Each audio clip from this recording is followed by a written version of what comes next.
This video is going to cover how to make 2026 your year where you actually take YouTube seriously and sign a ton of clients from it. So let's get right into it. Basically, first obstacle you're going to ask yourself and run into is your recording setup. You're going to treat this as some massive roadblock for you starting. You're going to be like, man, what should my recording setup be? Do I need a fancy background? Do I need a fancy camera, fancy microphone, all this stuff? So I made a full video breaking down two gear lists. So one is if you have a lower budget, one is if you have a higher budget. So you can watch that, it's 9 minutes long, but to summarize it for you guys on this video, the first budget setup is basically just an iPhone and a Shure MV7 microphone. Or if you have a bit more money to drop, you can get a Sony FX30 and a lens. I'm forgetting which lens, but in that video I cover it along with like which softbox you can get, which light, etc. This will run you like a couple thousand, but it's really not necessary to start. And I've made a lot of money and my clients as well just using this first setup. But you can get either or, you know, if you have the money, you might as well just drop a little bit. But to start, you don't need it, okay? And I don't want you to treat your recording setup as an obstacle, because really, like, you could literally use your phone microphone and your phone camera and you can run it through like Adobe Podcast to enhance it, and you will get results from YouTube, because the main important thing is that your microphone sounds good and your camera's okay. And don't worry, you're not gonna look like poor or low quality or anything. As long as the value you're providing within the video is good, you will get good watch time, good viewership, and you can still get clients from YouTube. Just make sure you do have a clean background. Now you can have your bed in the background. You know, some of my friends, they laugh at me because in some of my videos, or a lot of them, I used to have my bed in the background, and I still do sometimes when I record in my room, which is where my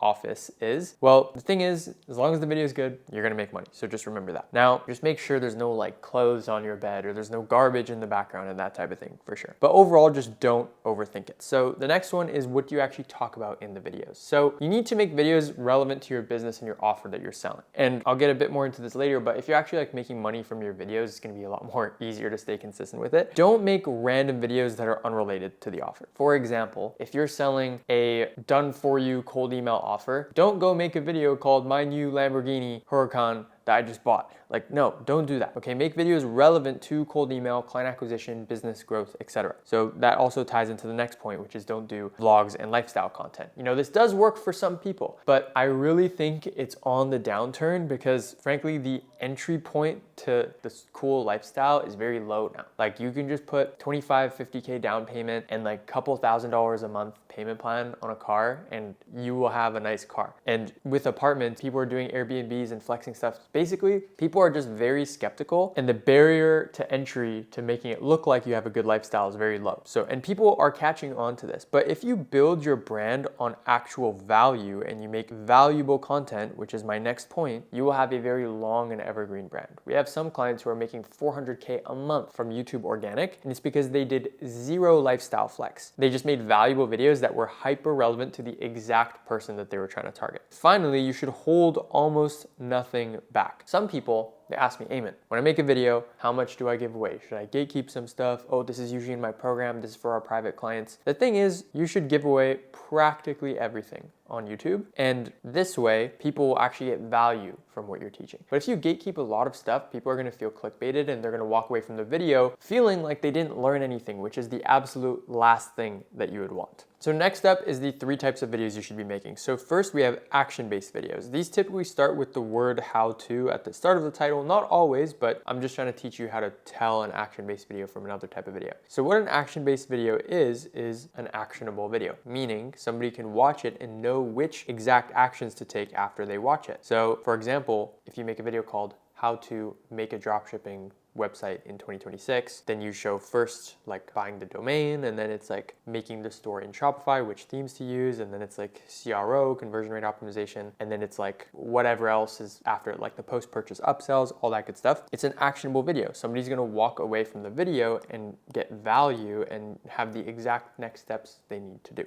Next is an educational video. So this is usually something like why. So like why dropshipping is the best business model, why you should post YouTube videos, why organic combined with paid ads is the best combination for client acquisition, whatever it might be. This is more so educating the audience, hence the name of the category, educational videos. But you're not really telling them first step to starting a dropshipping store is this, next step is that. It's more just like, hey, this is the best model because the margin is this and blah, blah, blah. You're educating them. It's like a bit more like top of funnel. Now the final category is social proof content. So with your social proof content, this is client interviews or case study breakdowns. So interviews, you have the person in the interview with you. Case study breakdowns is where you're breaking down a certain result that your student got or your client got or yourself. So this would be like how Ayman went from 0 to 93K a month in 15 months, for example, right? And it's like a case study breakdown on myself or someone else making that about me, whatever it might be. So in these three categories, you're basically going to continuously alternate between them. You're going to make an action-based video, an educational video, a social proof video, and just keep on looping. You can also make a bit more action-based videos than the other categories because typically those are the ones that bring in the most cold traffic and are also just very valuable. So that's my recommendation. Now there's also two different types of videos. These are like, you make these once. So these are bonuses, right? So free course video, I have like other videos on my channel that basically fully break down how to make a free course video, but in a nutshell, it's like 60 to 90 minutes long and you just give like a ton of value and you just like fully explain like how it is that you do what you do to the point where you're almost questioning yourself like, man, should I even give this away? Like, yes, that's like the perfect amount of stuff to give away. We've used this video format across like so many different niches and just continuously works. It's like amazing. And then next type is the life story. So with the life story, this is where you explain your life story. Very straightforward, but the main important thing with the life story video is that you need to include a lot of images and B-roll of yourself so that the story is believable and it also like hooks people in more, especially in the hook as well, and make sure you have social proof too. You know, if a nobody makes a life story, they're not really going to be interested. But if somebody who used to work at McDonald's and now runs a 7-figure content agency makes a life story, more people will be interested, right? If Elon Musk makes a life story video, you get what I mean? Like more people will be interested. Next question and roadblock between you and crushing it in 2026 with your YouTube channel is what video format should you do? You know, we have screen share docs, we have talking heads, we have Miro boards, we have iPad videos, and much more, but these are the main ones. So the true answer is you need to cycle between them and see what works best with you. And then eventually you're gonna see like, the screen shares, I like recording them the most, and they perform well. Talking heads, I like recording them, they perform well. The Miro boards, I don't really like preparing them, they don't really do too well, so I don't wanna do these. And then the iPad videos, they perform well, but they take a lot of time to prep, so I don't really like them, so I'm gonna stick with this. It's really what works best with you and what the audience likes the most, and that's how you make your decision. But I highly recommend you try all of these formats. You don't have to do the iPad format if you don't already have an iPad. It's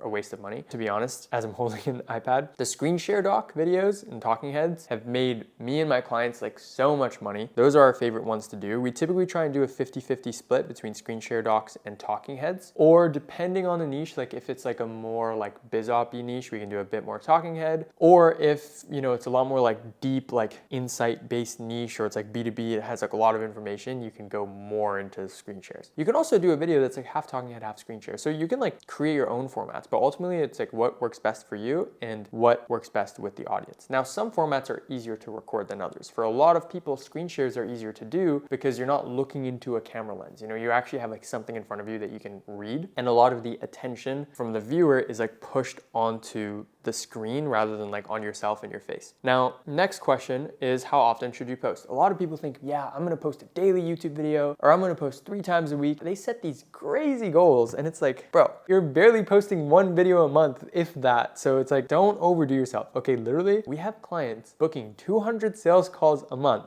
and they're doing 1 YouTube video per week. Transparently, they've been working with us for over 2 years to reach that point. 2 videos a week also works well. We have some clients who print with that, but most are on 1 video per week because frankly, that's all you need. I really think as a business owner, more than this has diminishing returns because it takes a lot of brain power to make more YouTube videos than 2 a week. Even if you have like a strategist and a full-time team, it's very intensive and you're gonna like record 8 times a month, or even if you're batch recording, it's a lot to do. And you really don't wanna bite off more than you can chew, because if you like burn out from like recording, you're not gonna make videos for months, you're gonna lose out on so much money. It's much better to like consistently post once a week for the entire year than like sprint yourself out, try and do 2 videos, 3 videos, 4 videos a week, and it's too much and you go back to 0, right? I highly recommend 1 video per week. It's really all you need. Next, recording schedule. You should set yourself a recording schedule. For example, for me, you know, I don't do calls on Saturdays and Sundays, so that's typically when I'm recording my content. Or in the mornings, I don't have any calls, so that's also when I can record, but typically, like today's a Saturday, I'm usually recording on Saturdays. So set some sort of like routine, you know, some sort of day where you record your content. It'll make it easier to stay consistent. Of course, some people have like very crazy schedules and stuff, but this is just a suggestion. We have some clients who one day they'll send us on a Tuesday, and then then footage on a Wednesday, and then it's like nothing for 2 weeks because they sent us 2 videos the week prior. So some people are a bit more all over the place, but as long as you're getting up 1 video a week by any means necessary, you're good. So this is something I said earlier, but if you make money from your videos, it's much easier to stay consistent, right? It's the same thing with cold outreach. If you're getting clients from cold outreach, it's much easier to stay consistent. It's the same thing with Facebook ads. If you're getting clients from Facebook, you'll want to keep doing it, right? But the thing with YouTube is sometimes you have to like stick it out for that initial period where it's like not bringing in clients directly yet. So just make sure you stick out YouTube long enough, give it enough runway to start working. We have clients who've closed like a 15K client from absolute zero, no audience, no subscribers, no Twitter, no Instagram, nothing. And then on YouTube after their 4th video, they closed the client for 15K. So it can happen quickly, but more times than not, it takes a bit more time than that. So just make sure you're giving it enough runway, but make sure you actually push CTAs to your offer. You're not scared to pitch, because if you don't pitch, you're not going to make any money, and then you're going to want to stop recording the YouTube videos. The most important takeaway from this whole video though is don't think, just do. A lot of people, they're like, yeah, I need this like crazy YouTube strat, and I need to buy this crazy camera, and I need to buy the craziest lens and the craziest softbox, and I need to move to a new house. I need to rent a new studio, move to a new studio. So I'm going to wait 2 months, 3 months, wait.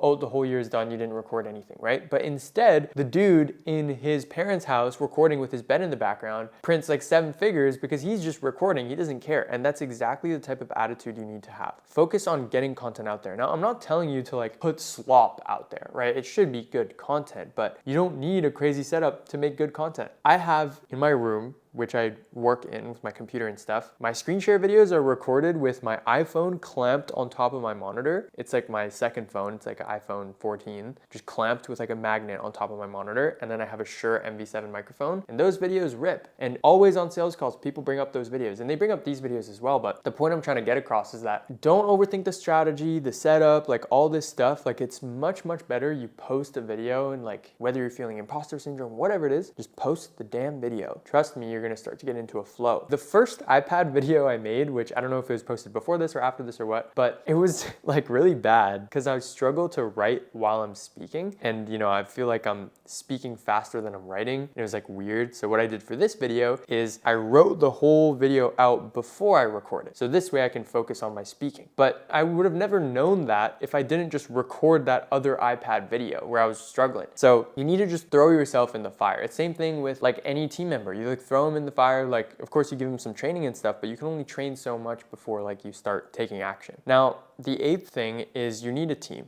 Right? So whether you build this in-house or you work with an agency, you're gonna need an editor. Like you can start without an editor, but long-term it's better because you will have a higher watch time percentage. And if you have a higher watch time percentage, the video is gonna be pushed out to more people. So an editor is gonna like save you time and make you more money. And then a designer for the thumbnails. And then you need a strategist to come up with the ideas and write the scripts. If this is like an in-house team, you know, strategist can do that for you. In our case, we have like strategists and like writers separate. And then you're gonna need yourself to record the content. But when you're starting though, or frankly, most people, like they can do the strategy themselves. Like I'm not saying they're gonna do it at a good level, but like you can do it if you're trying to be like cost efficient. But without a team, it's very hard to like get results and stay consistent because frankly, random stuff is gonna fall onto your plate and you're not gonna get results, you're gonna wanna quit. So if you wanna like shortcut this whole process of like getting a team, you can work with us and we will crush it for you. Like we're gonna come up with the ideas, we're gonna write the scripts, we'll edit the video, make the thumbnail, split test them, and post the videos to YouTube for you. And it's a continuous loop. So this way you never miss an upload, and 2026 can actually be